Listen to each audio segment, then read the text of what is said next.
Position அது உள்ள உட்காந்து சும்மா போட போகிறேன் சார். இப்படி இருக்குதுல்ல, இப்போ அது இதுனா ஆகுதுன்னா இதே வெளியே தள்ளி விடுது. இந்த ஆக்ஷனில் அதை தட்டி வெளியே எடுத்துடுறேன். அது ஃப்ரீயாக தான் இருக்கும். இது பேரிங் வந்து பார்த்தீங்கன்னா ஃப்ரீயாக தான் இருக்கும். லைட்டாக ஸ்லைடிங்கில் தான் இருக்கும். ரொம்ப சிங் ஃபிட்டில் தான் இருக்காது. இப்போது இது எடுக்கும் போது என்ன பண்ணணும்னா உள்ள இருக்கு பார்த்தீங்களா, இந்த ஸ்பிட் பின்னை நீங்கள் கட்டிட்டு இந்த பின்னை கட்டிடுங்க. அதுக்கப்புறம் ஃப்ரீ ஆகிடுவார். இந்த பின்னை கட்டினா அந்த காட்டுற பின்னை எடுக்கவே முடியாது. அதெல்லாம் அவ்வளோ சீக்கிரத்தில் வேலை வைக்காதுங்க சார். அதெல்லாம் கொஞ்சம் வெளியே வைக்காது. ஓரிங் மாற்றணும் இல்லை, ஒரு ப்ராப்ளம். இந்த இடத்துல ஆயில் லீக்கேஜ் வரும். இந்த இடத்துல ஆயில் வரும். இந்த பின்னை எடுத்துட்டீங்கன்னா இந்த பின்னை வெளியே எடுத்துடலாம். ஆமாம், ஓகேங்களா. இந்த பின்னை எடுத்தால் மட்டும் போதும். அது எடுத்துடலாம் சார். உங்களுக்கு இப்போ நீங்கள் இதில் வந்து இந்த பக்கம் முட்டதுனால உங்களுக்கு எப்படி தெரியுது? தெரியுது.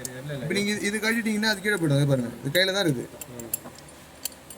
இந்த கேபிள் அட்ஜஸ்ட்மெண்ட் இருக்குல்ல, அதை எடுத்துட்டீங்கன்னா உங்களுக்கு அது ஃப்ளாட்டாக போய்டும். அப்போ நீங்கள் போயிட்டுன்னா பின்னு இதில் வெளியே எடுத்துடலாம். இந்த பின்னை எடுத்துட்டு தென் இந்த சர்க்கிளுக்கு கட்டி இதை வெளியே விடலாம். வெளியே விட்டுட்டிங்கன்னா அதில் க்ரூ இருக்கும். அந்த ஆனால் இது இங்கே இது வைக்கிறதுக்கு தான் சார் கொஞ்சம் கஷ்டம். அப்போ இப்படி வச்சுட்டு இது நேரம் அப்படி உள்ள தள்ளலாம். அது அங்கே இருக்கும். உள்ள தள்ளிட்டு நெக்ஸ்ட் இது காட்டுற பின், ஏன்னா காட்டுற பின் உள்ள போகிறது பார்த்தீங்களா, சர்க்கிள் பாம்பு நோஸ் பிளேயர் இருக்கும். நோஸ் பிளேயர் இருந்தாங்க அழகாக உள்ள போட்டு சரி. இது சேஞ்ச் பண்ணுவோம், மாற்றலாம். இதுலாம் மாற்றுறது வந்து தான் வந்து அதிகமாக வந்து வேலையே வராது சார். கியர் பாக்ஸ் உள்ளே வந்து பார்த்தீங்கன்னா கிளச்சை தவிர்த்து உங்களுக்கு வேறு எதுவும் ப்ராப்ளம் இருக்காது. இல்லை ரிவர்ஸ் கீழே ஆயில்ஸ் இல்லை, ரிவர்ஸ் கியர்ன்றது ரிவர்ஸ் கியர் இது லாஸ்ட் இருக்கு. இதான் ரிவர்ஸ் பேக்ல இது வரைக்கும் பாருங்க. இதான் ரிவர்ஸ் கியர்.